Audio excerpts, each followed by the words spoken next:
বেছি দিয়ক অলপ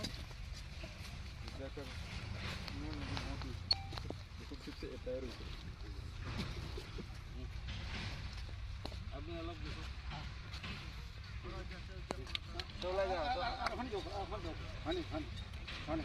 ডুবব না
অঁ 12 তাৰিখে এইটো উচ্ছেদ কৰিছোঁ আৰু আজি আমি এইটো বৃক্ষৰোপণ কাৰ্য আৰম্ভ কৰিছোঁ।